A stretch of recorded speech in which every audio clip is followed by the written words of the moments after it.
Toastmasters Advanced Club number 8989523. I'd like to welcome everyone here this morning, today, especially to our guest, Jim Shriver, who is visiting us, and we are welcome to have our honored guest here, and let's give him a hand.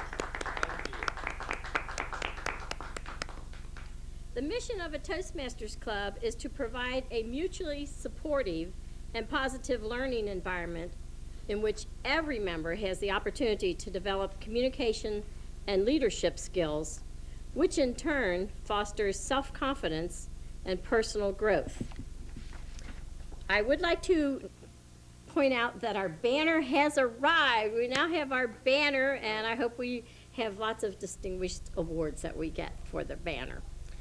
If you will notice in front of you, I have a sheet on the assignment of the roles. We have separate sheets because there are people who work late on Monday night and can't come on Monday, and then they do things on Saturday morning and can't come on Saturday morning. So we have put together an assignment sheet with 2 dates on it.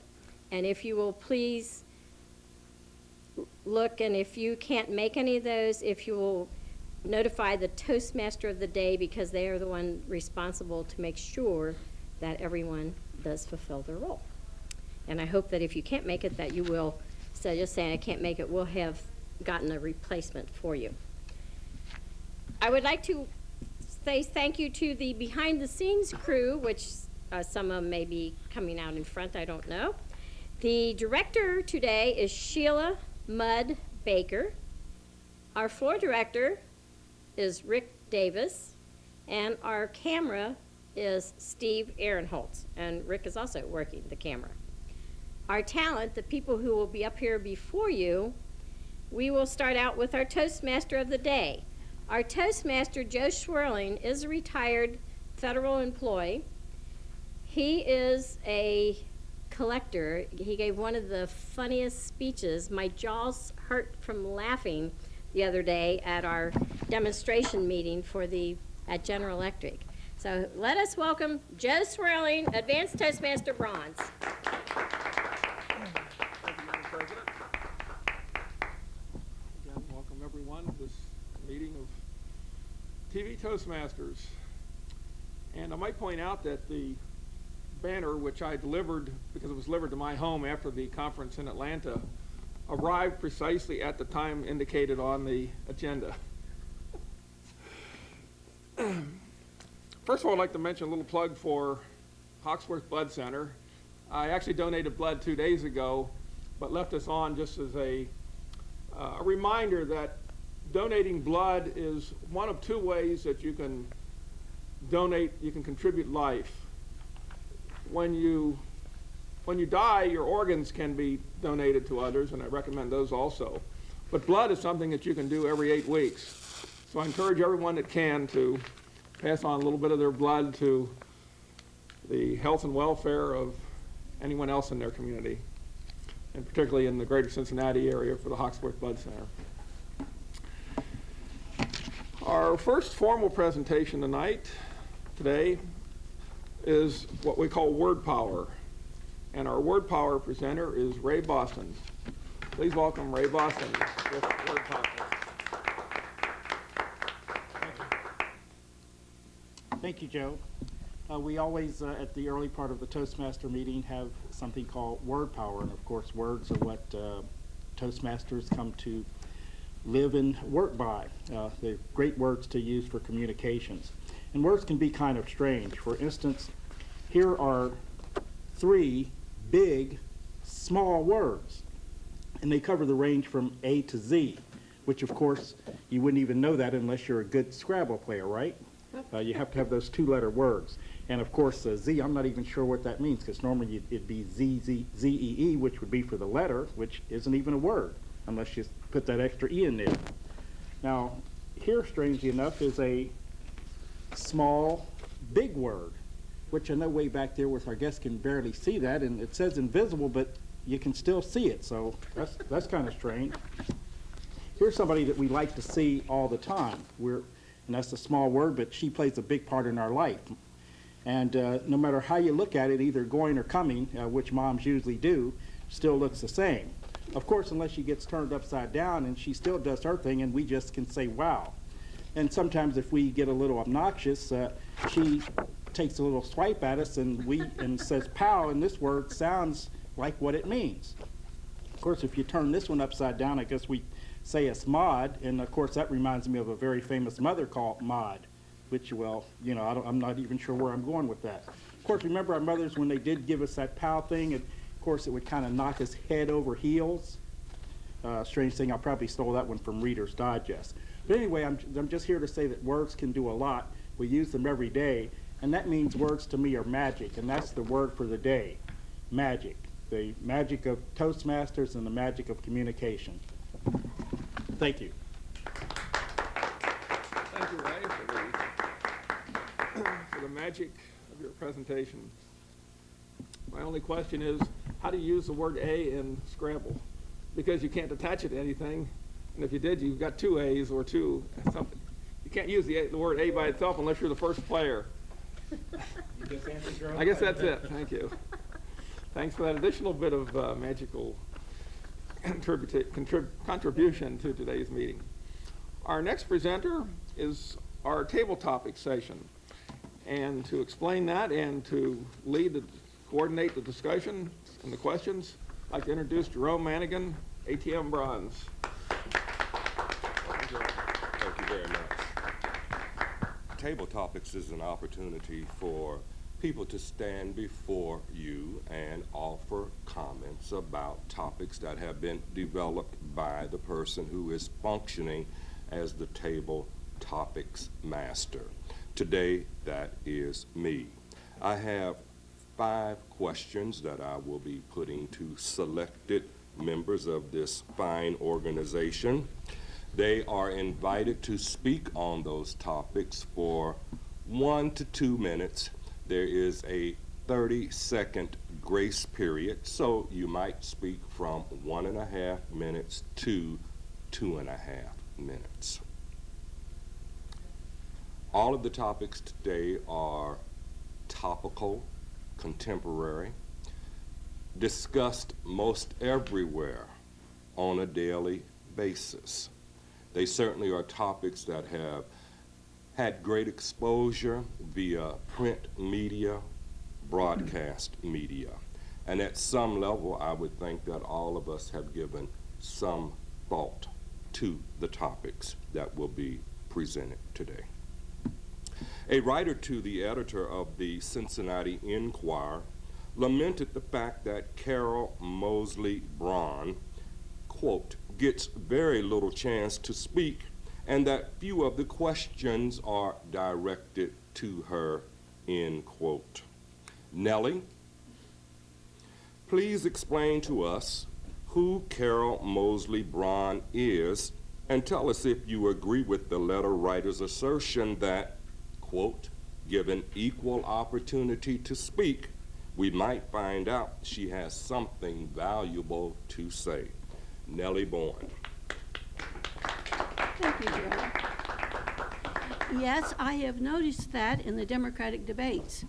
And the few times that she has had an opportunity to speak, what she said was, I was surprised how knowledgeable she really is. She was an ambassador.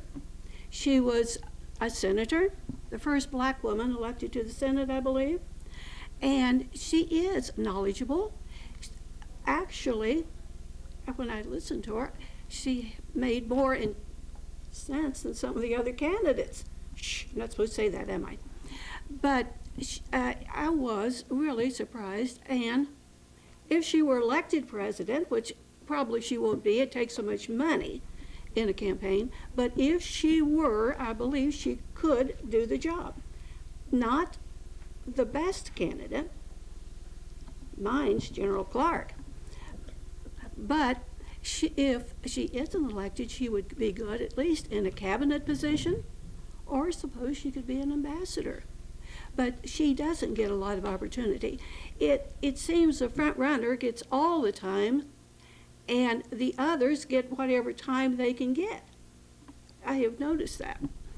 And the front runner, we already know how he believes. So why not give more time to the people that aren't in the front and let us see what their positions are? Thank you, Nellye. Derek Z. Jackson, a columnist for the Boston Globe, reported on a survey conducted by the Pew Research Center for the People and the Press, which alleges that America is polarized. Steve, from your perspective, do you agree or disagree that as America becomes more diverse, it is also becoming more polarized? Steve Ehrenhaus.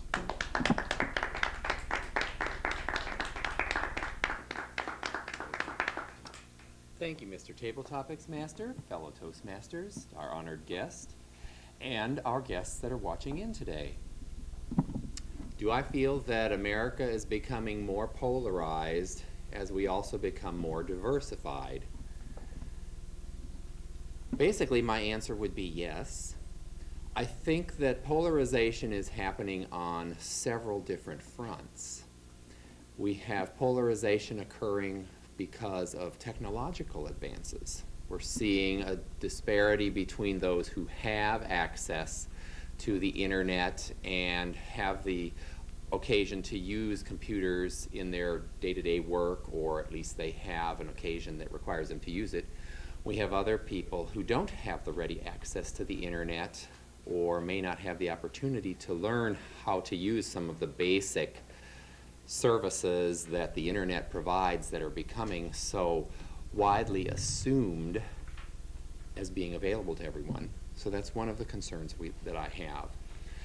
I think that we are also finding that as we become more diverse, there is an effort to become more sensitive to the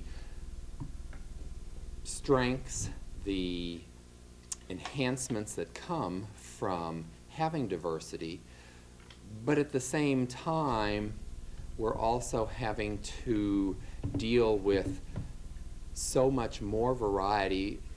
Sometimes I think it's probably at a rate faster than what people are either comfortable adjusting to, because change is always threatening to us. It's something that's inevitable, but we have different capabilities of adapting to change, and it also depends upon what the change pertains to. I think that one of the other things that unfortunately is contributing to some of the polarization that we see are individuals who are very outspoken as far as their individual wishes, desires, needs, exercise of rights are concerned. But this sometimes winds up dividing people instead of bringing them together. So in response to your question, Mr. Tabletopics Master, I would say that although diversity enhances our quality of life, it brings many perspectives that we wouldn't be able to bring out by ourselves. It also has some negative aspects associated with it, and we can't ignore those. We do have to be sensitive to that because it can undo some of the very positive aspects associated with diversity. Mr. Tabletopics Master? Thank you very much. The American Catholic Church has received millions of column inches of news stories about its clergy and inappropriate sexual conduct. Ray, what advice would you offer to those struggling to reconcile their faith with the teachings of the Catholic Church? Ray Boston.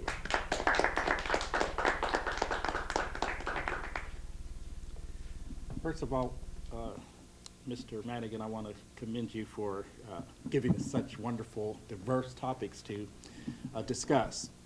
The problem with the Catholic Church and some of the clergy has certainly been very prevalent in the news these days. What I'd like to say, I'm not a member of the Catholic faith. I attend the Church of Christ in Kennedy Heights.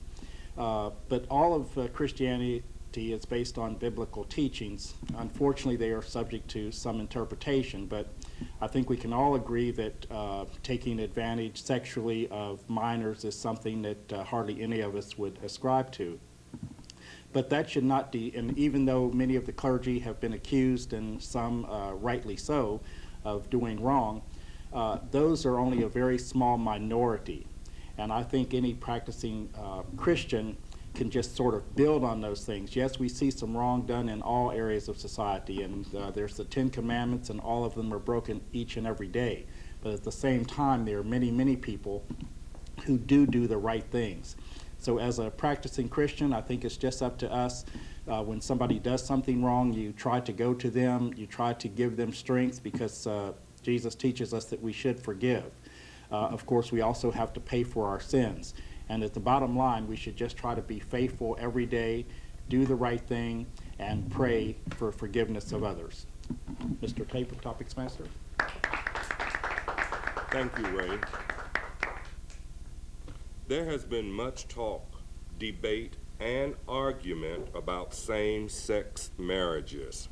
Ben, do you believe such unions undermine the moral fabric of America and destabilize family values? Ben Davis.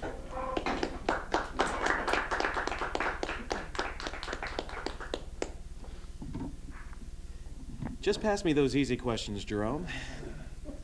Do I believe that such unions destabilize family values and undercut basically the underpinnings of a moral society?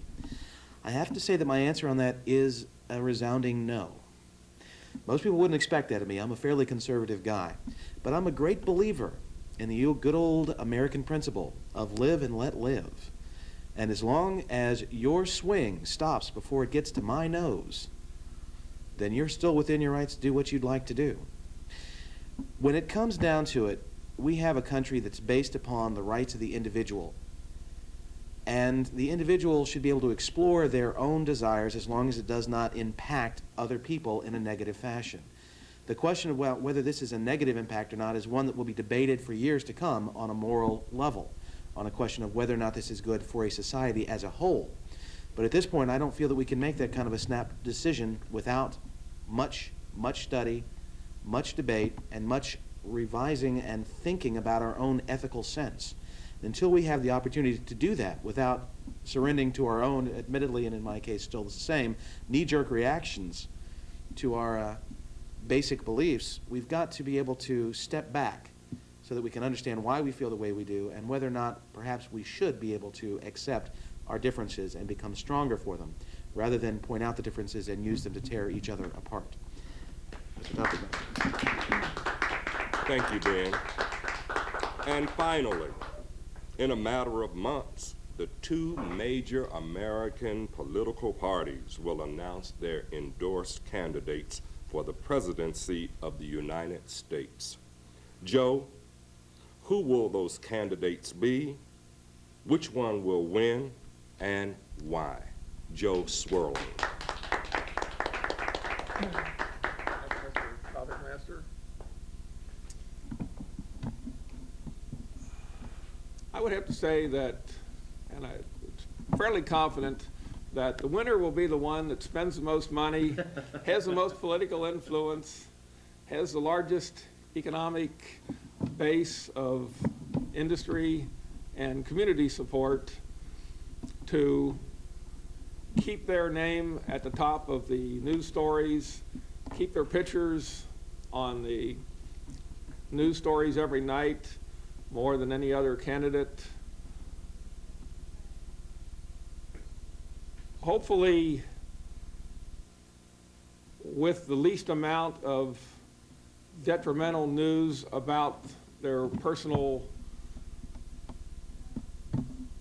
foibles and shenanigans. But again, with the majority, the most important aspect being the amount of money and the political influence that can be pushed behind that particular candidate by the party of their choice. Mr. Tabletopics Master. Thank you. As you have seen and heard, Tabletopics is quite a challenge, but it provides an opportunity for Toastmasters to think on their feet and to provide an impromptu response to what sometimes can be very challenging questions. To all of those who participated in Tabletopics, thank you very much. Mr. Toastmaster? Thank you, Jerome. Very interesting and provocative table topics questions, and had us all trying to think on our feet, which is the purpose of table topics. Next, we will have our first prepared speech. It's an educational presentation by Carol Kormelink, and you have an evaluator that will be announcing. Okay. President Carol Kormelink will be presenting one of the better speaker presentations by Toastmasters called Take the Terror Out of a Talk. Take the Terror Out of a Talk, Carol Kormelink. Take the terror out of a talk. Are you one of those people that say, I would rather die than give a speech in front of anyone? I was at a meeting the other night, and the lady said she would rather have a root canal than get up and speak in front of people. And so her husband said, well, to be an advanced Toastmaster Gold, I have given 40 speeches. She said, that's 40 root canals I'd rather have. Well, I'm going to tell you how to take the terror out of a talk, and you may be surprised to know that most speakers, if they have stage fright, it's common to all speakers, no matter how experienced or inexperienced that you are. If you're concerned about your performance, you're going to be a little nervous. But if you know how to use that nervousness, it can help you. It will sharpen your mind and will really help you give a dynamic speech. So what are some of the things that to learn? I have to change my background here. Okay. There are 3 ways that you can reduce nervousness. You can reduce it through experience. Do you remember how nervous you were way back in high school when you were waiting for that date? You were afraid to ask, or you're afraid you wouldn't be asked. Remember how nervous you were? And after you did it, you had the experience. Then it became very easy. You might have 2 or 3 girls on the string at one time, or 2 or 3 boyfriends on the string at one time. So it became a lot easier through experience. And one of the things in Toastmasters is we help you. We don't say that you'll get rid of your butterflies, but we teach them to fly in formation to have them work for you. The second thing is the mental rehearsal. Otis Williams, who wanted to be the international champion of the world, he pictured himself. 6 months before he was at the international convention, he bought a suit that he could visualize himself in the suit raising the trophy over his head that when he won as the best speaker in the world. So he visualized and he experienced. Now you say, oh, I just know they're waiting for me to goof up.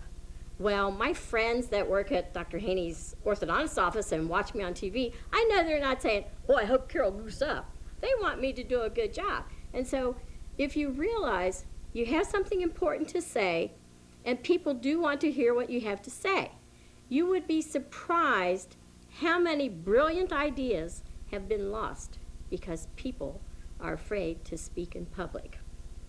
So the other thing that you can do to help keep your butterflies in formation is relaxation techniques. Now, depending if you're in front of people, you're not going to be standing there and doing little shoulder arm exercises to help release on it. But when you have all that adrenaline flowing, that makes you sharp, that helps you and to control that.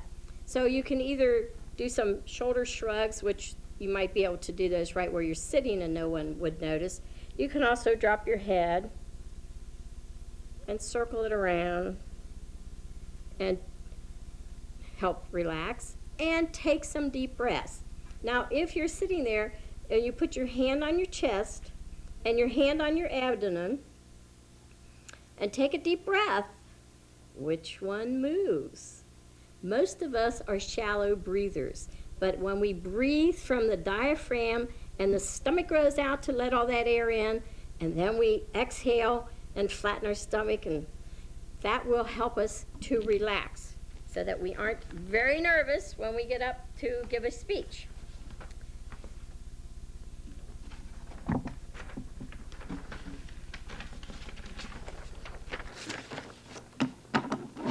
That's the breathing through the diaphragm, reduces the shortness of breath and supports your voice. And they also said if you will drink something cold rather than something hot, because hot swells and sort of takes away your air passage a little bit. So it's much better if you can take some deep breaths. As you come to Toastmasters and you are up here, we provide a safe environment for you.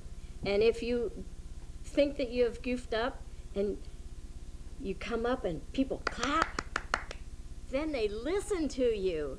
I'm a person that my husband and I would have 2 words out and he'd already given me an answer before he even knew what I asked. And if I would be still and not finish my sentence, he never asked me what I was about to say. So it's great when you come and you practice these skills and learn them, and they listen to what you have to say without interruption, and then they clap. When you're finished, they clap and they tell you what you did well. So those are some of the great things that you can do to take the terror out of a speech, so that when you get up before the public, instead of saying you'd rather die than give a speech, you can go, I'm glad I came to Toastmasters because I'd rather be up here giving a eulogy than over there be in the casket. So those are a few things that I hope will help you to take the terror out of a speech, and the next time, just realize that your butterflies, if your hands and knees are quivering, I've heard people say they were so nervous, and if they didn't show that, or if they didn't have their paper shaking like that, and I've seen people that they come to Toastmasters, and the first speech they give, you can hear their paper shaking, and at their test speech, they are so suave. They leave the lectern, they use body language, they use vocal variety.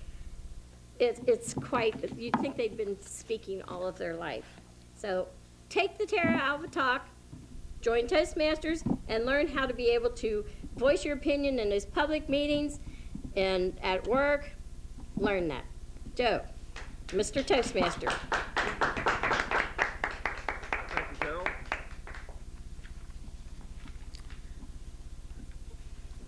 Besides the assigned evaluator for each presentation, we also frequently have forms such as this.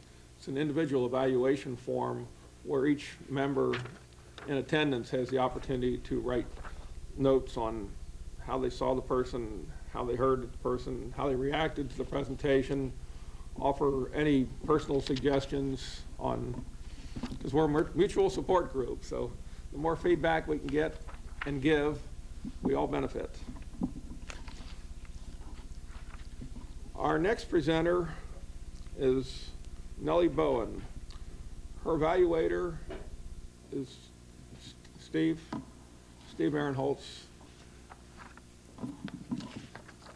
So please welcome Nellye Bowen with Murder in the First. It's an advanced manual project from the storytelling manual. So please welcome Nellye with Murder in the First.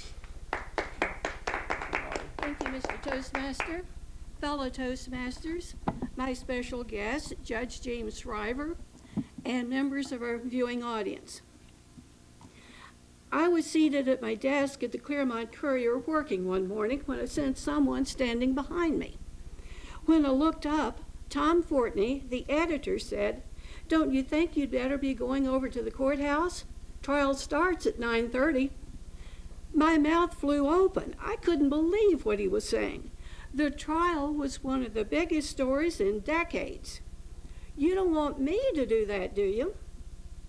Dovey Dean, a woman from Owensville, accused of first-degree murder, was going on trial for her life.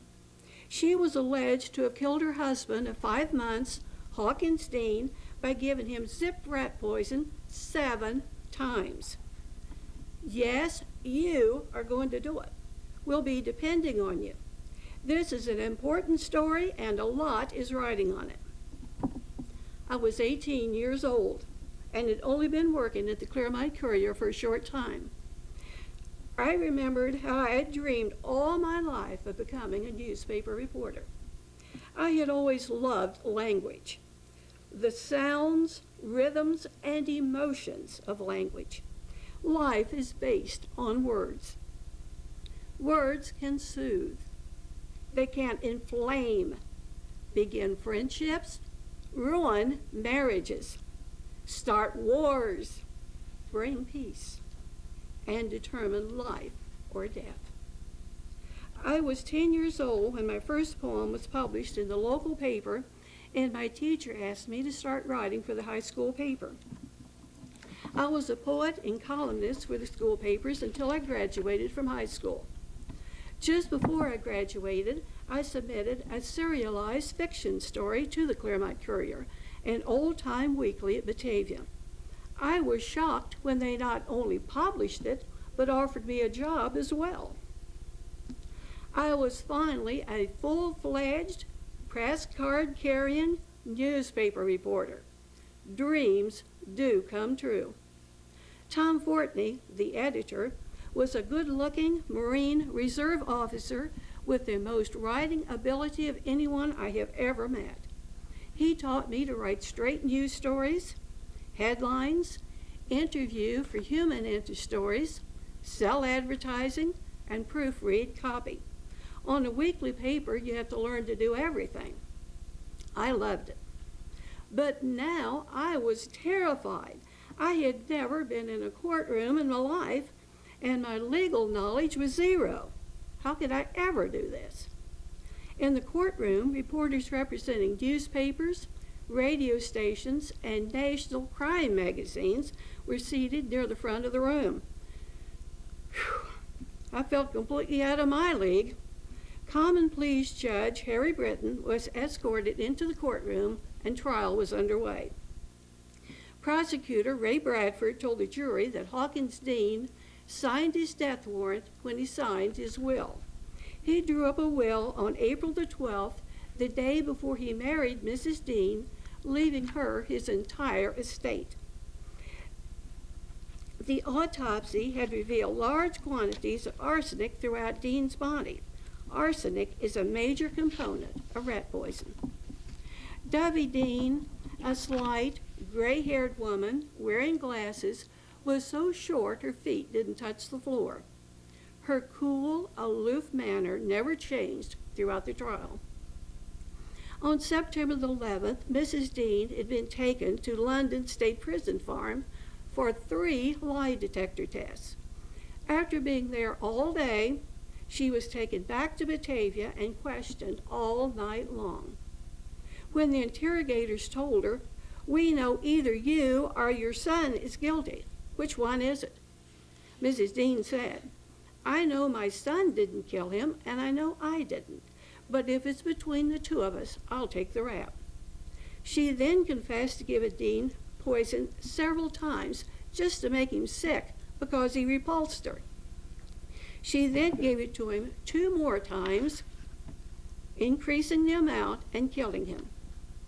When the case was presented to the jury, they deliberated only 40 minutes before returning a verdict of guilty of murder in the first degree without recommendation of mercy. It was hard to see her in the courtroom for several days and then hear her sentenced to death. The death penalty meant the electric chair.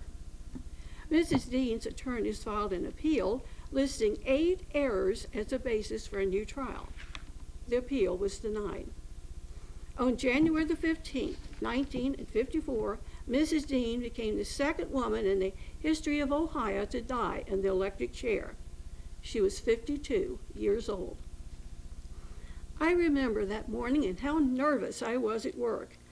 I was going to the Ohio State Penitentiary for the execution that evening.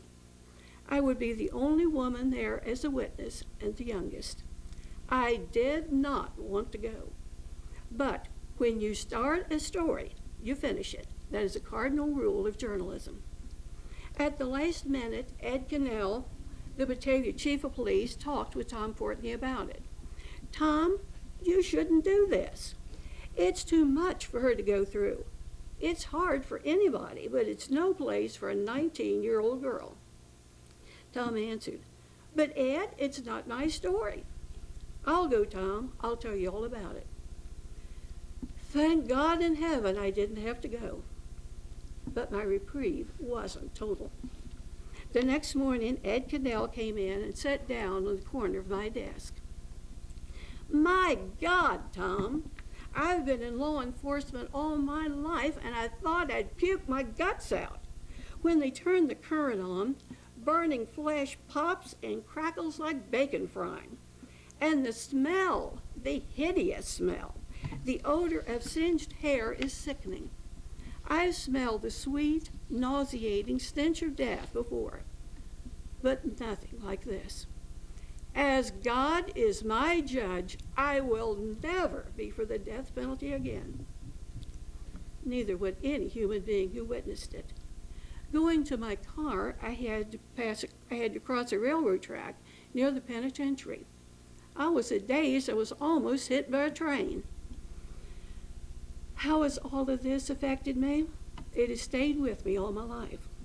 Well, we no longer use the electric chair.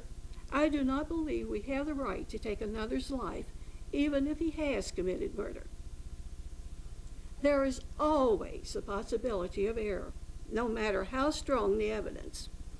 Imprisonment without the possibility of parole would be punishment enough. I get claustrophobic just thinking about it. Can you imagine being locked up all your life, living with fear of other inmates, guards always watching you, no freedom ever? But it would be reversible if new evidence came to light. Death cannot be reversed. My own mother was murdered. If I knew who did it, I would not want him to die. I keep remembering the biblical quotation, "Vengeance is mine, saith the Lord. I will repay." I trust in his judgment with all my heart, knowing justice beyond human capability will prevail. Mr. Toastmaster.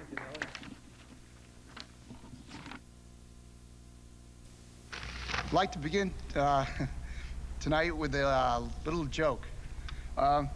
This guy, he's a farmer, and he says, "Hey, hello, sorry." But seriously, folks, Speaking in public is no joke. Doctor says, chicken says, For help, call Toastmasters, the public speaking support group. the chicken.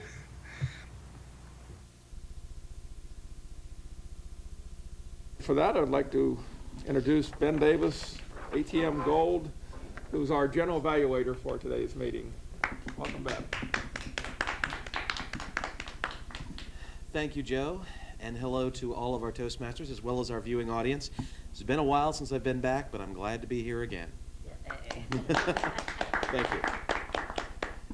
As Joe has so ably alluded, the purpose of an evaluation is to help the speaker grow. The purpose of the general evaluator is to help the evaluators grow and to help the other roles of the meeting get a little helpful feedback to help them improve in their roles as well. At this point, I'll be calling upon the evaluator for Nellye, and that is Steve Ehrenholz. Steve, are you prepared? Ladies and gentlemen, Steve Ehrenholz.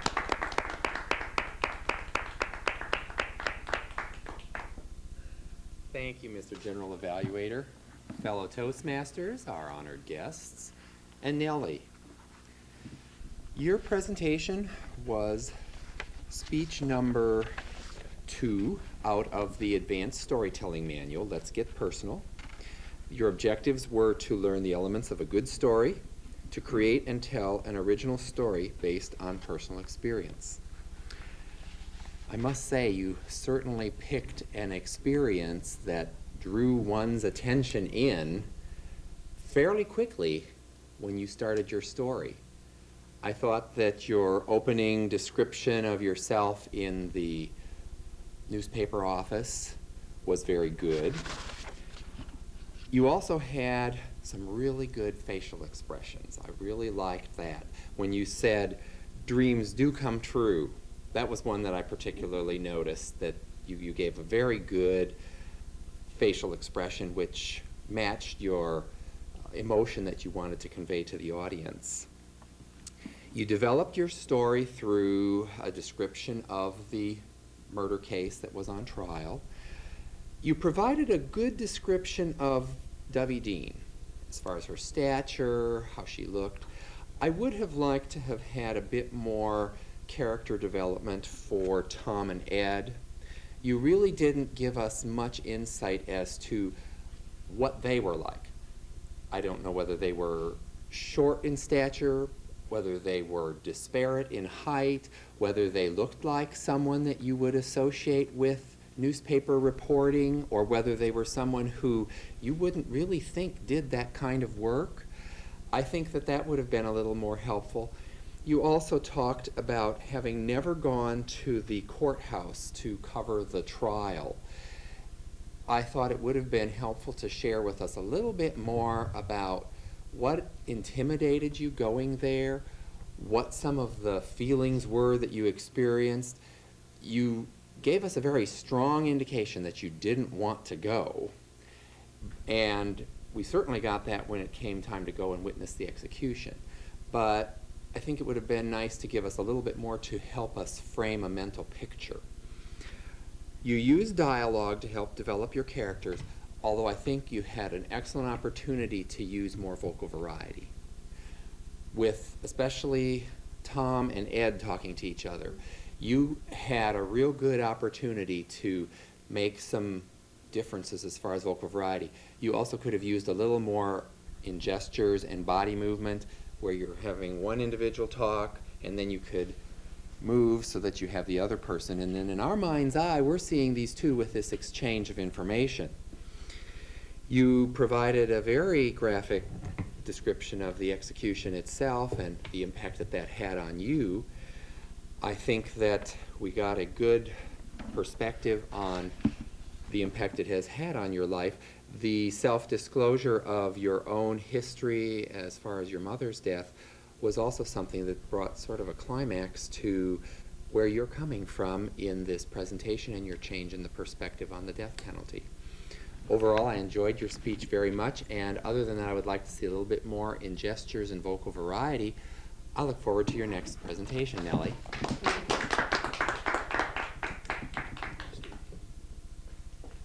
Thank you, Steve. At this point, I'd like to call back up one of our earlier celebrants, our counter grammarian, to let us know how we have done grammatically. I'm sure he's going to tell us it was all magic. Ray Brown.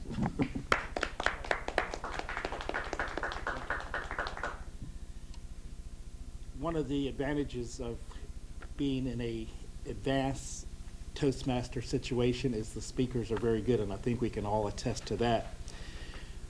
There's a lot of situations when you're doing a speech where you're trying to think of the next thing you're going to say, and you really take a long pause, or you typically, as I do, say, what am I going to say next? I didn't have much to do today because there were virtually no ahs, except probably the ones that I wasn't able to listen to when I myself was presenting. There was a little magic, since we talked about magic. This gentleman, Ben, turned me from Ray Boston into Ray Brown. But magically we can clear those up, and again, that's the thing that we like to do in Toastmasters, keep everybody informed and on the same page. And we always do it with a great spirit. As far as, and there was another but that's just for demonstration purposes only, just to keep everybody on their toes. The grammar was also very good. The only thing that I caught that was interesting to me was Joe, when he first started on his table topic, as he responded to Jerome's compelling question. His first sentence was like 30 words long before he even paused for breath, but it was still effective in communicating. So with that, we had a very good speeches today with no big ahs and pregnant pauses, and the grammar was very good.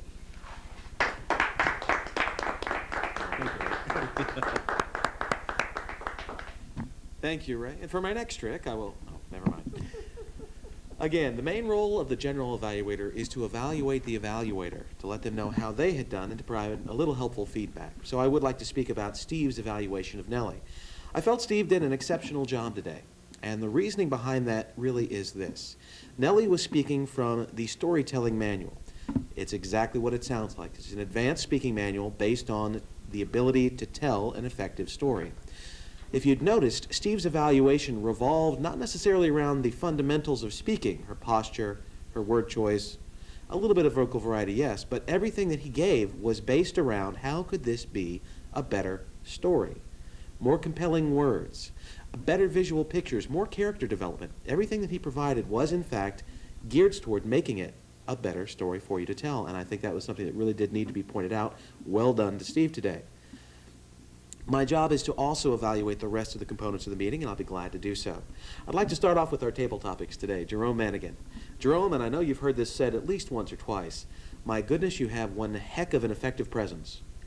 You have a commanding presence at the lectern, sir, and it certainly does give you a great deal of authority, especially when asking the weighty kind of questions you gave us today.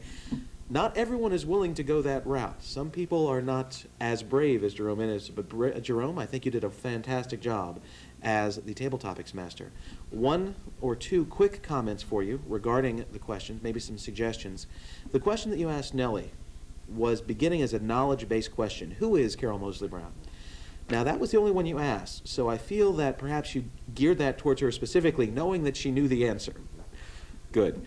One thing I will say, in general, table topics are not to be knowledge-based simply because you may be asking someone a question about which they have no knowledge, in which case they're relegated to either filling in a lot of ahs and ums or else lying.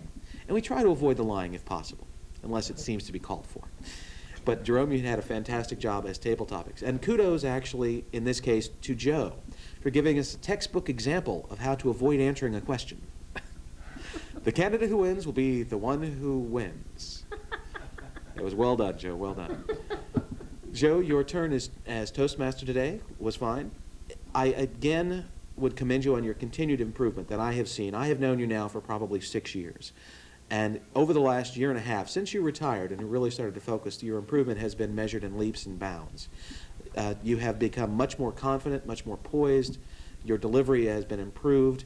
The only suggestion I would have for you today is, again, just a couple of things. More time, more focus will give you. Focus a little bit more, I would think, on the introductions, because I feel like that would help to increase your presence here as a Toastmaster.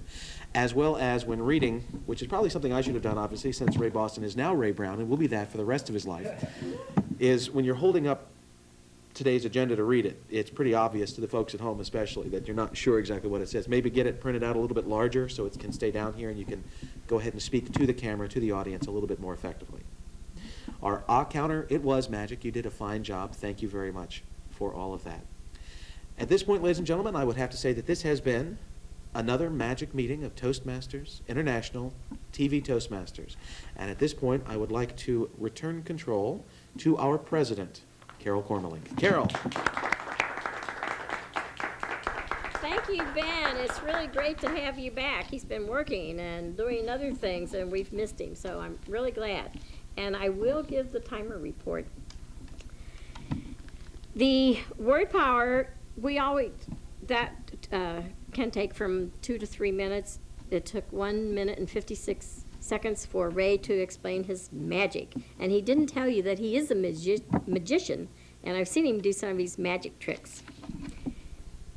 For our table topics, you have between 1 and 2 minutes to think on your feet.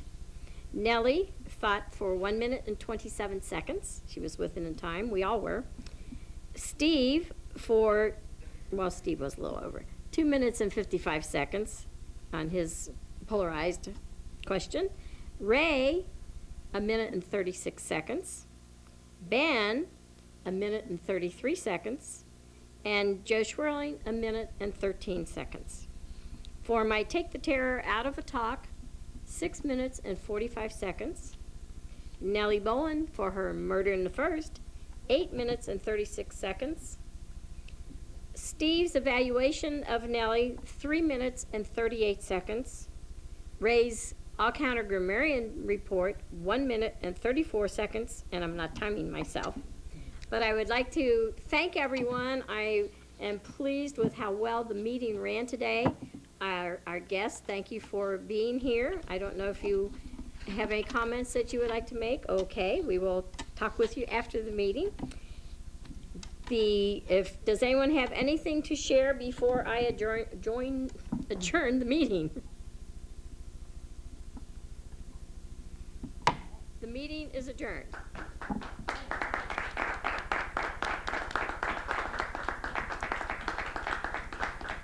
And now that